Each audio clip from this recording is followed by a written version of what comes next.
ស្រាស្វាយចេកនិងមាន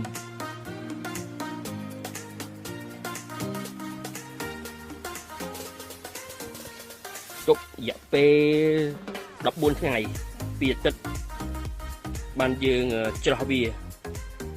វាហើយយើងបិទដាក់ក្នុងដបឬកតិនបិទចិត្តណារយៈពេលមួយអាទិត្យយើងអាចញ៉ាំបានណាបាទអរគុណច្រើននេះពួកយើងបានបង្ហាញពីរបៀបនៃការធ្វើស្រាស្វាយអញ្ចឹងខាងក្រុមរបស់ខ្ញុំហ្នឹងក៏ធ្វើរៀងកាត់មុនដំបូងយើងយកផ្លែស្វាយសាច់ស្វាយទុំល្អចាយកមកចិតសបកចេញហើយយើងចិតយកតែសាច់វាហើយយើងថ្លឹងចំនួន2គីឡូចាយកថ្លឹងចំនួន2គីឡូហើយយើងច្របាច់ឬក៏គេនឹងជិះទឹកក្លុកឲ្យវាមានផ្លែតូចចឹងមកបន្ទាប់មកយើងត្រូវការទឹកចំនួន2លីត្រយើងយកមកលាយឲ្យល្បាយវាសព្វហើយយើងយកទៅដាំឲ្យពុះចាបន្ទាប់ដាំឲ្យពុះហើយយើងកូរល្បាយរហូតដល់តែត្រជាក់នៅពេលត្រជាក់ហើយយើងចាប់ផ្ដើមរៀបចំស្ករសយើងយកចំនួនកន្លះគីឡូត្រូវការស្ករសចំនួនកន្លះគីឡូនេះយើងចាក់ដាក់ធុងបន្ទាប់មកយើងត្រូវការក្រូចឆ្មានេះវាមានគុណសម្បត្តិទី1វាបន្ថែមក្លិនក៏ដូចជារសជាតិនៃស្រាស្វាយរបស់យើងហើយទី2វាធ្វើឲ្យល្បាយស្រារបស់យើងនឹងឆាប់រងថ្លាល្អចា៎បន្ទាប់មកយើងច្របាច់ចូល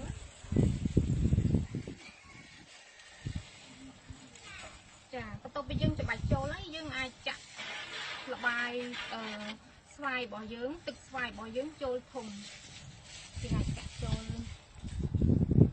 វាចូលធុង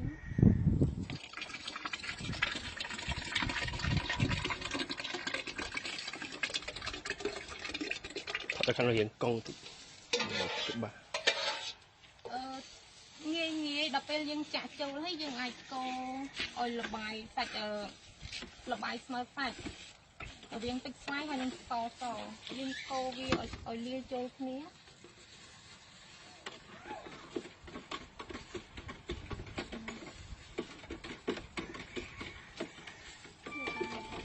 យើងកូរវាឲ្យទាល់តែ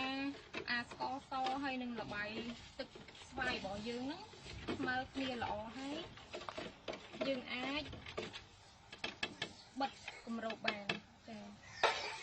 យើងត្រូវប្រើគម្របហ្នឹងគឺយើងយកទៅកែច្នៃបន្ថែមទៀតដោយការដាក់អៀឡុកដើម្បីឲ្យមានខ្យល់ដង្ហើមល្អព្រោះមេរបស់យើងនេះយើងប្រើមេនេះចំនួន1ស្លាបព្រាបាយផងដែរក៏ប៉ុន្តែយើងរងចាំប្រហែលជា2ទៅ3ម៉ោងទើបយើងបន្ថែមចាដាក់មេនេះចូលហើយមួយទៀតយើងត្រូវការដបទឹកសិតហ្នឹងដាក់ទឹកហើយយើងអាច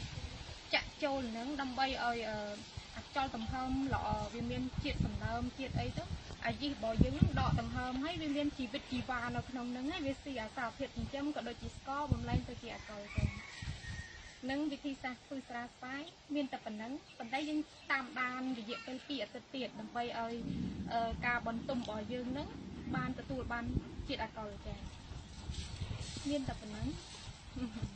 រយៈពេល2អាទិត្យក្រោយមកអាចញ៉ាំបានទេរយៈពេល2អាទិត្យក្រោយមកគឺយើងអាចត្រង់ព្រោះវាមានជាតិអាកុលភាយឡើងហើយយើងត្រង់យកតែល្បាយជាតិស្រារបស់យើងហើយយើងត្រូវការបន្ទុំរយៈពេលពី1សប្តាហ៍ឡើងទៅគឺស្រារបស់យើងកាន់តែរងល្អហើយអារសជាតិវាកាន់តែងុំហើយឆ្ងាញ់ជាប់មាត់ចា៎យ៉ាងណាយើងបន្ទុំកាន់តែច្រើនខែច្រើនឆ្នាំស្រារបស់យើងកាន់តែឆ្ងាញ់ហើយមួយទៀតបើសិនជាយើងចង់បានអាយុកាលវាវែង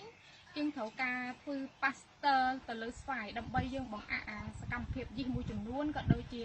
ប្រភេទបាក់តេរីមួយចំនួនវាស្លាប់ក្នុងនោះដើម្បីកុំឲ្យវាបំលែងទៅណាទៅណីទៀតព្រោះយើងស្រាយើងចង់បានតែអាកុលចា៎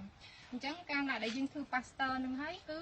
ស្រារបស់យើងហ្នឹងមានអាយុកាលវែងហើយយើងអាចទុកបានរាប់ខែរាប់ឆ្នាំចា៎អរគុណ